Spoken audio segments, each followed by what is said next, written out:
मेरे गुरु महेश्वर शिव को मेरा प्रणाम है। इस कालखंड के प्रथम शिव के शिष्य और हम सबों के परम आदरणीय वरण्य गुरु भ्राता साहब श्री हरिनानंद जी के चरणों में मेरा प्रणाम है। शक्ति स्वरूपा माँ नीलमानंद जी के चरणों में मेरा प्रणाम है। और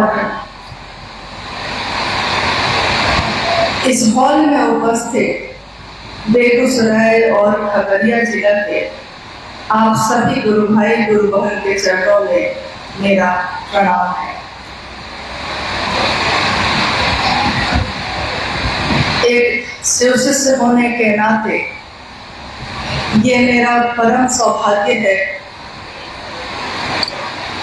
कि अपने गुरु शिव के बारे में, अपने गुरु शिव के गुरु कार्य के बारे में बात करने के लिए, संग बैठकर गोष्ठी करने के लिए इस संगोष्ठी का आयोजन हुआ। बहुत कम समय में हुआ और बहुत ही व्यवस्थित और अनुशासित रूप से हुआ है। ये एक उदाहरण है। बिहार, संपूर्ण बिहार शिव शिष्यता की आधार स्थली है। ये आज विश्व में कहीं भी अगर महादेव की बात होती है तो इसी राज्य के किसी न किसी व्यक्ति ने जाकर ये बात वहां फैलाई है। आज का ये शुभ दिन भी है जो आपने सुना। हम सबों की माँ नीलमानंद जी का जन्म दिवस हिंदी तारीख से और अंग्रेजी से तो 27 जुलाई है। सन 1952 में बिहार ही था उस समय, अब झारखंड है। उसमें एक जिला है पलामू। पलामू जिला के मनातूगढ़ नामक रियासत में उस किले जैसे घर में मवार जगदीश्वर जीत सिंह और देवी भूमिका देवी के घर में पुत्री के रूप में इनका जन्म हुआ। आज का जो दिन है वो आप जानते हैं। भारतीय कैलेंडर में इस दिवस को, इस दिन को नाग पंचमी के नाम से जाना जाता है। जब उनका जन्म हुआ तो जिस बिस्तर पे बच्ची को रखा गया उस बिस्तर के नीचे सांप के बच्चों का झुंड था। पूरे झुंड में केवल सांप के बच्चे ही बच्चे। कहां से आए किसी को पता नहीं।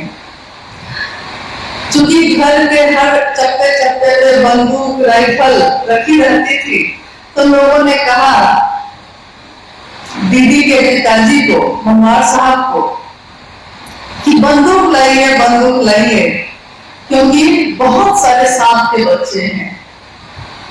मवार साहब ने कहा कि मेरे घर में शिव और भगवती की, नाग की पूजा होती है तो मैं इनको गोली नहीं मार सकता।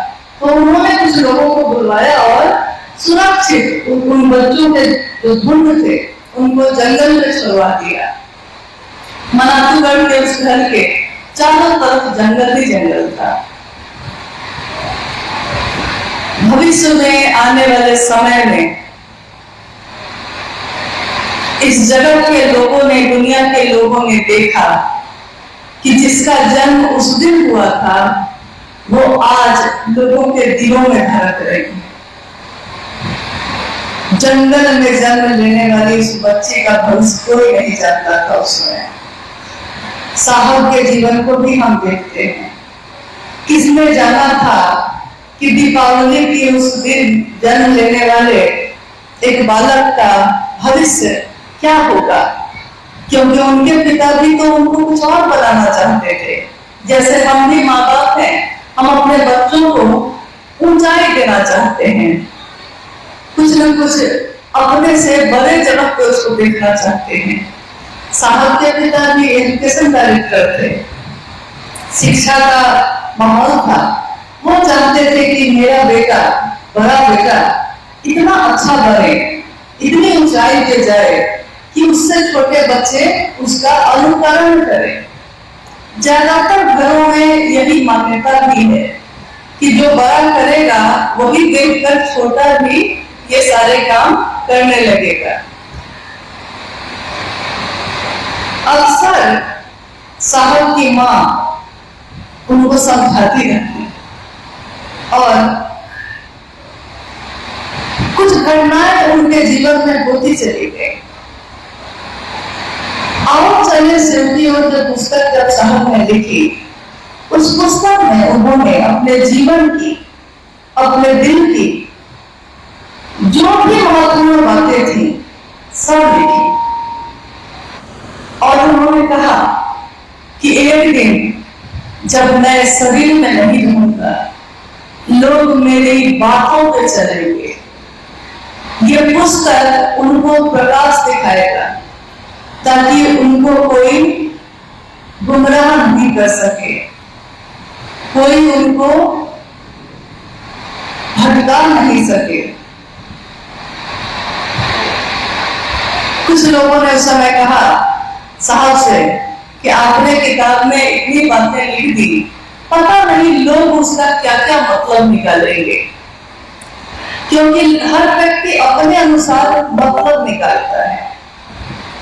अभी इस संगोष्ठी में जो हम बैठे हैं और 10 बजे से ये शुरू है, कितने गुरु भाई गुरु बहनों ने अपनी अभिव्यक्ति, अपनी अनुभूति हमारे आपके सामने रखी है। उसमें कुछ वैसे गुरु भाई आज हमारा सौभाग्य है कि उपस्थित है जिन्होंने 1990 के दशक में शिव को अपना गुरु बनाया था। साहब ने 1980 के दशक से शिव चर्चा शुरू की और बेगूसराय, खगड़िया, सहरसा, सुपौल, मधेपुरा, इन सभी जिलों में उस समय कुछ लोगों ने जो शिव को गुरु माना, साहब की बातों को सुनकर हम सभी शिव शिष्यों का सौभाग्य है कि वो आज भी उन लोगों से हम लोगों की भेंट हो पाती है। हम सुनते हैं कि वो कैसा दौर था, वो क्या समय था। भगवती स्वरूपा मां नीलम आनंद स्वयं शिव के शिष्य साहब भैया किस तरह स्टेशन पे उतरते और किस तरह पैदल पैदल दूरी तय करके कभी किसी गांव में, कभी किसी शहर में जा जाकर अपने गुरु शिव का संदेश देते। बेगूसराय की धरती, इस धरती को अभी अनुप्रिया ने कितनी सही बात कही कि इस धरती को इतिहास में जब भी याद किया जाएगा, इसी नाम से याद किया जाएगा कि गुरु का आदेश कहाँ मिला था, तो वो ये धरती थी जहां गुरु का आदेश मिला। कहते हैं, साहब ने कहा भी कि गुरु की दया गुरु आदेशित अनुसार करने भर से मिलती है। गुरु की दया गुरु आदेश अनुसार करने भर से मिलती है। यानी गुरु की जो दया है वो मिलेगी कैसे? जो पहला सूत्र है वो मिलेगा कैसे? कि गुरु के आदेश को उनके अनुसार करने भर से मिलती है, जिसमें ये तीनों सूत्र भी शामिल है। हम सभी शिव शिष्यों का जो अलौकिक आचरण है, मनसा वाचा करुणा, ये भी शामिल है। हमारे जीवन का पल पल शामिल है। यानी कि हम क्या करते हैं इस पे निर्भर करता है कि गुरु की दया हम पे होती है कि नहीं। क्योंकि गुरु की दया पहला सूत्र जो है उसके बारे में भी आपने हमारे बहुत ही पुराने गुरु भाई जो बेगूसराय के हैं, आप जानते हैं, जो जिनको हम लोग एक प्रेम और श्रद्धा से कमल मामा कहते हैं, क्योंकि मां नीलम आनंद जी ने अपने सगे भाई से भी बढ़कर उनको माना। उनको ही नहीं, उस समय के जितने गुरु भाई गुरु बहन थे सबको अपनी जान से ज्यादा चाहा। मनसा एक ही थी कि मेरे देखिए बनाया भी भाई, लेकिन मंशा यही थी कि गुरु का काम बढ़ेगा। तीनों सूत्रों के बारे में उन्होंने बहुत सुंदर व्याख्या की। बहुत समय बाद स्थिर मन से आज मैंने इसको सुना है, क्योंकि अभी जो कुछ समय से ये जो सिलसिला चल रहा है, संगोष्ठी है ये, और हम लोग अपनों से अपनी बात कह रहे हैं, तो लंबे समय से इधर ज्यादा लगभग 2 वर्षों से ज्यादा बढ़ गया। लोग शिष्यानुभूति पे बात करना कम कर चुके हैं। शिष्यानुभूति को अपने पॉकेट में रखना बहुत लोगों ने छोड़ दिया है, जो कि हर गुरु भाई के पॉकेट में दिखाई देता था, हर गुरु बहन के बैग में दिखाई देता था, सोते समय तकिए के नीचे वो रहता था। कहीं भी एक क्षण को शिव के शिष्य की वाणी थी उसमें, और कुछ नहीं था, लेकिन उसको भी हम अपने से दूर नहीं कर पाते थे। हम अपनी चर्चाओं में जब जाते हैं, शिव चर्चाओं में, तो हम उसमें शिव की बात करना कम कर चुके हैं और अपनी बात करना ज्यादा कर चुके हैं। हमारी बातचीत में उस पूरे माहौल में प्रेम और करुणा दिख महसूस होनी चाहिए थी, लेकिन नफरत दिख रही है, शिकायत दिख रही है, एक दूसरे से शिकवे हैं। इस जिला का ऐसा है तो उस जिला का ऐसा है, इस गुरु भाई ने ऐसा किया तो इस गुरु बहन ने ऐसा किया। तो आज जो हो रहा है, इससे बहुत ज्यादा उस समय हुआ जब साहब ने शिव को गुरु बनाया था। लेकिन क्या आपने, हम सभी अभी बैठे हैं यहाँ, हमने आज तक जितनी भी चर्चाएं साहब की सुनी है शिव की, शिव चर्चा में साहब ने किसी की शिकायत नहीं की, किसी बात का शिकवा नहीं किया, कहीं अपना दुखड़ा नहीं रोया। उन्होंने जब भी गुरु भाई गुरु बहनों के बीच बात की तो केवल महादेव की बात की। सबसे सुंदर रंग, सबसे सुंदर जो चीज उन्होंने पाई थी शिव की शिष्यता, उस शिव शिष्यता का दान, उस शिव शिष्यता का रंग सबके दिल में बिखेरा। हमारे कमल गुरु भाई ने एक बड़ी सुंदर पंक्ति कही है। उन्होंने एक पंक्ति का प्रयोग किया कि दिल से कही हुई बात का असर दिल तक होता है और मस्तिष्क से बोली हुई बात का असर मस्तिष्क तक होता है। जानते हैं क्यों ऐसा होता है? क्योंकि दिमाग जो है वो गणित बनाता है, समीकरण बनाता है, लाभ और हानि देखता है, अपना और पराया देखता है, लेकिन दिल ऐसा नहीं करता, हमारा मन ऐसा नहीं करता। हमारा मन इन चीजों से मुक्त है। इसीलिए मस्तिष्क की सीमा है, वो इतनी ही दूर तक सोच सकता है, इतनी ही दूर तक देख सकता है, लेकिन मन की, हमारे हृदय की कोई सीमा नहीं। असीम है वो, अनंत है वो। ठीक उसी तरह जैसे हमारे गुरु शिव है, अनंत, असीम, अतल गहराई है जिनकी दया की, जिसमें हमारा मन समाहित होता रहे, इसकी कामना शिव सिंहानंद साहब ने की। उन्होंने लिखा भी है इसको कि मेरा अपने गुरु शिव से साक्षात ये प्रार्थना है कि हम सभी का मन शिव की दया के अतल गहराइयों में समाहित होता ही रहे। शायद आपको मालूम है या नहीं, जब वो ये पंक्ति लिख रहे थे, जब उन्होंने इसको लिखा था, कोरोना काल का समय था, तो दिन भर में जो चीजें वो लिखते थे, शाम में जितने लोग हम लोग घर में होते, उसमें इसमें व्याख्या होती कि साहब ने आज जो लिखा है उसकी व्याख्या क्या होगी, मतलब उनके अनुसार इस बात की व्याख्या क्या है। क्योंकि हमारे आपके अनुसार एक ही चीज की व्याख्या अलग अलग व्यक्तियों के लिए अलग अलग होती है, लेकिन हमको यहाँ व्याख्या देखनी है साहब हरिंद्रानंद जी के द्वारा क्या है, हमको अपने अनुसार नहीं देखना है। तो उन्होंने कहा कि मैं कहता हूं कि शिव ही तुम्हारी गति है, गति यानी कि चलने की ताकत। शिव ही हमारी मंजिल है, मंजिल मतलब जहां हमको पहुंचना है, और शिव ही हमारे गुरु हैं। तो बताओ कि जब मंजिल पे पहुंच जाइएगा तो होगा क्या? चल रहे हैं हम सब, रास्ता है शिष्टा का, चलना है, मंजिल कोई ना कोई तो है हमारी, हम ये काम क्यों कर रहे हैं? उस मंजिल पे जब हम पहुंचेंगे तो होगा क्या? तो साहब ने कहा कि नदी का तल होता है, समंदर का भी तल होता है।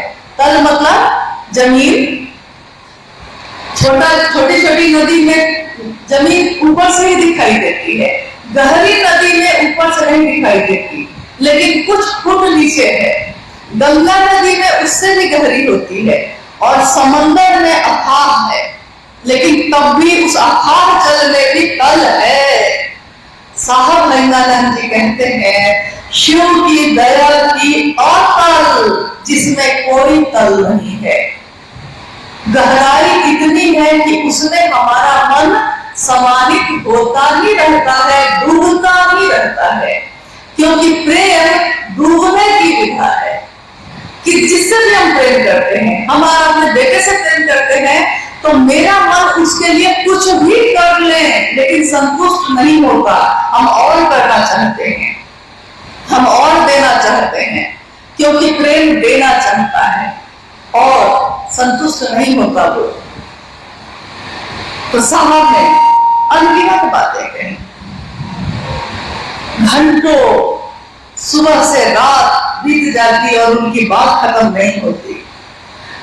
सन 1974 में उन्होंने शिव को गुरु बनाया था।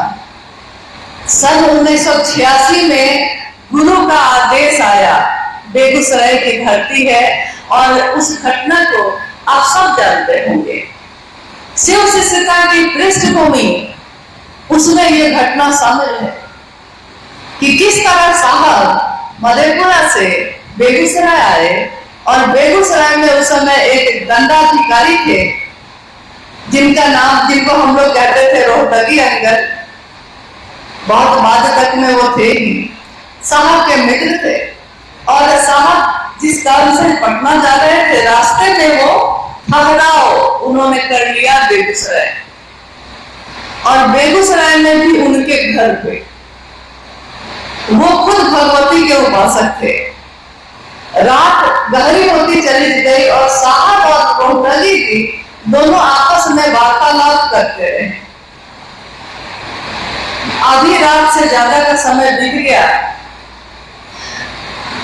तो रोहतगी जी ने साहब से कहा कि आपकी बातें सुनता हूं तो मेरा मन एकदम आनंदित हो जाता है। मैं भगवती का उपासक हूं, लेकिन शिव के भाव से भरने लगता हूं। जानते हैं हरिंद्रानंद जी, जब मैं घर बनाऊंगा ना तो मैं और आप मिलकर घर बनाएंगे, मतलब कि हम दोनों मिलके एक ही घर बना के उसी में रहेंगे। साहब ने उस दिन भी यही कहा। उन्होंने कहा कि रोहतगी जी, मैंने तो अपने पिता से भी कहा है कि रहूंगा सराय में और मरूंगा हॉस्पिटल। मैं शिव की बात करने आया हूं, शिव की बात करूंगा और जाऊंगा। रात गहरी हो गई, सोने चले गए। सुबह सुबह सूर्योदय हुआ भी नहीं था और साहब की नींद टूट गई, क्योंकि रोहतगी जी भगवती की पूजा शुरू कर चुके थे। और उस सूर्योदय की जो होने वाली बेला थी, उसमें साहब के सामने वो दृश्य उपस्थित हुआ जब वो बाहर अहाते में जाकर बैठे और आवाज आई। जिस आवाज से बात होने के बाद, जिसमें उस आवाज ने कहा कि तुम जो करते हो दूसरों को कहते नहीं हो करने के लिए, साहब ने कहा कि मैं कहता हूं लेकिन मैं असत्य नहीं बोलता, मैं झूठ नहीं बोलता। उसने आवाज में कहा, असत्य बोलते हो? साहब ने कहा, मैं झूठ नहीं बोलता। साहब कहते हैं कि मुझको पता नहीं था कि असत्य और झूठ में क्या अंतर होता है। असत्य का अर्थ होता है कि नहीं जानने के कारण गलत बोल रहे हैं, और झूठ का अर्थ होता है कि हम जानते हैं तब हम गलत बात बोल रहे हैं। खैर, आवाज ने यही कहा अंत में कि तुम जो करते हो दूसरों को करने के लिए कहो। साहब ने कहा, महादेव को प्रचार की जरूरत है। इसके उत्तर में एक आवाज आई, उत्तर आया, लेकिन उसके बाद की जो घटना हुई, तुरंत रोहतगी जी आ गए। साहब ने तुरंत बताई, सुनिए ना सर, सुनिए ना, ऐसी ऐसी बात हुई है अभी। उन्होंने कहा कि हरिनानंद जी, हम लोग क्या जानते हैं जो महादेव की बात करेंगे, महादेव का बात हम लोग क्या करेंगे। साहब ने कहा कि आपने सब चौपट कर दिया। आवाज अभी ठहरी हुई थी और आपने आके बीच में बोला, वो मामला खत्म हो गया।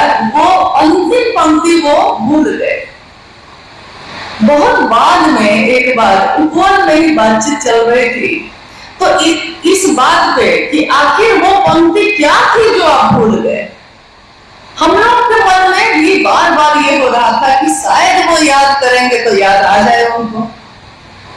तो साहब ने कहा लास्ट में कि देखो, मुझको क्या लगता है कि तुमने बिया देखा है, एक बिया जब वो रोपा जाता है तो वो बिया होता है, लेकिन उस बिये में जब वो बिया जब फट के पौधा बन जाता है तो बिया से ही पौधा निकला है, लेकिन उस बिये को उसके बाद तुम देख नहीं सकते, वो बिया दिखाई नहीं देता।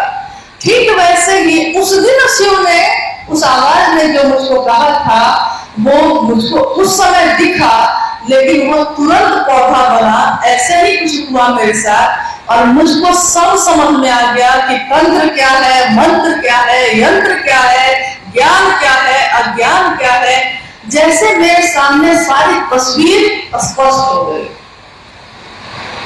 और उन्होंने कहा कि अंत में मेरे मन ने यही समझा कि शिव की बात दूसरों तक बतानी है, जो मैं करता हूं वही दूसरों तक पहुंचानी है।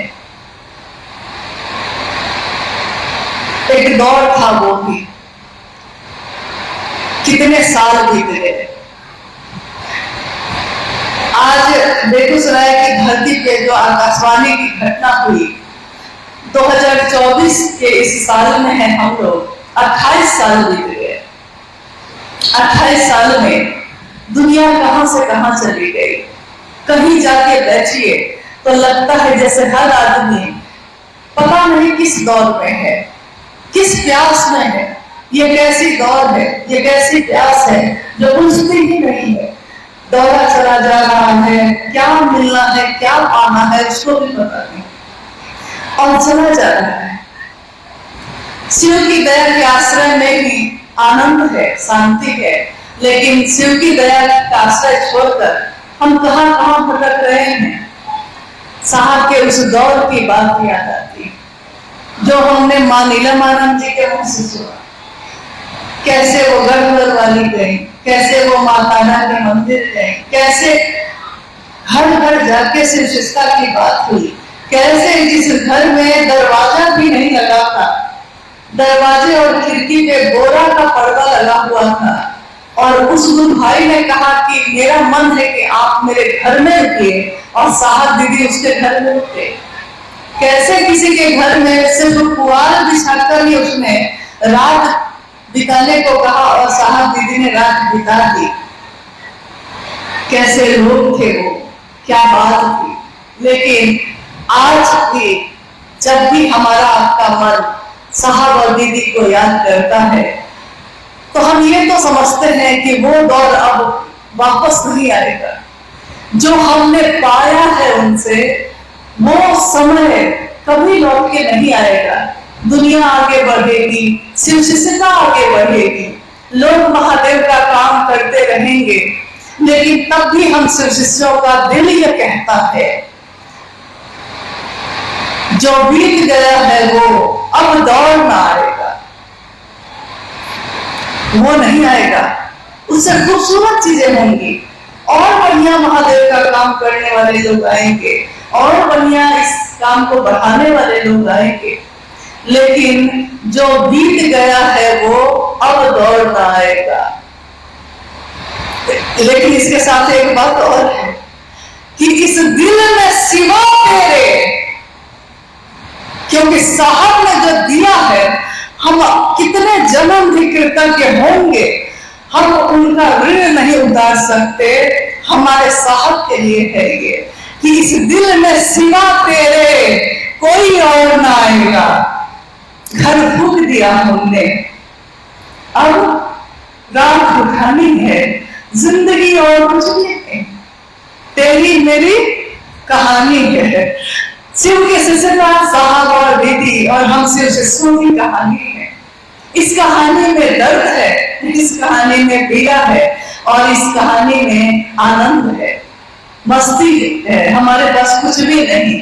भाई अरुण जी ने गाया अभी, गुरु चीज बड़ी है मस्त मस्त। जब साहब के उस आंगन में मैं पहली बार आई 2022 को 29 मई को, तो दरवाजे पे बड़ी सी एक तस्वीर लगी थी महादेव की, आशीर्वाद देती हुई वो तस्वीर।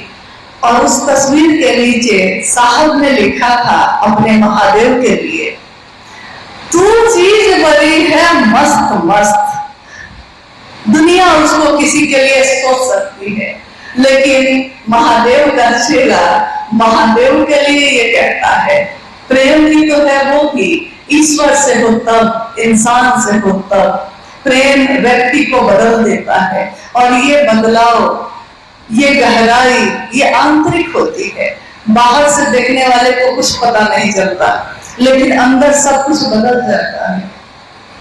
इतने समय के बाद जिस धरती की बात अभी मैंने कही, यानी गुरु का आदेश, दूसरा सूत्र गुरु का आदेश है। साहब ने हमेशा कहा कि जिसका आदेश होता है, जो आदेश देता है, उस आदेश में, उस वाक्य में देने वाले की भी ऊर्जा होती है, और जिसके लिए वो दिया गया है, यानी जिस देवता, जिस गुरु, जिस भगवान के लिए वो वाक्य बोला गया है, उनकी ऊर्जा भी उसमें होती है। तो गुरु के आदेश में ही बल होता है। इसीलिए दूसरा सूत्र जब है कि दूसरों को सुनाना और समझाना, ताकि हम खुद भी समझ सके कि शिव के शिष्य हम हैं, और दूसरे भी समझ सके, ये गुरु आदेशित क्रिया है, कर्म है, और इसको करने भर से गुरु की दया मिलती है। हम अपने गुरु के आदेश पे चले। साहब ने इतना ही चाहा है, गुरु ने जो कहा है उसके अनुसार करें, उनके लिए करें, जो उन्होंने किया वो हम सब भी करें। यही उनकी चाहत है। हम अपने साहब को, हम अपनी नीलम आनंद जी को क्या देना चाहते हैं? क्या हम उनके चाहत में चाहत मिलाकर चलने के लिए तैयार हैं? क्या हमारे मन की सारी संकीर्णताएं तिरोहित हो गई हैं? क्या हमारा मन किसी दूसरे की बात से प्रभावित होता है? क्योंकि जिस मन में शिव वास करते हो, जिस मन में साहब और दीदी विराजते हो, उस मन में किसी और की बात का प्रभाव हो रहा है, इसका अर्थ है कि कमी मुझ में है, उसमें नहीं जिसने मुझको विचलित किया है। मुझ में है कि मुझ में वो संकल्प नहीं, मुझ में वो दृढ़ता नहीं, मुझ में वो जज्बा नहीं, प्रेम की वो गहराई नहीं। तो हम सभी शिव के शिष्य साहब के अनुसार, उनके दिशा निर्देश के अनुसार चलने का संकल्प लेकर चले, एक दूसरे की मदद करें महादेव के काम में जितना भर हमारा सामर्थ्य है। और क्योंकि ये संगोष्ठी है, तो कुछ जिज्ञासा अगर आई है तो हम उस पर भी बात करनी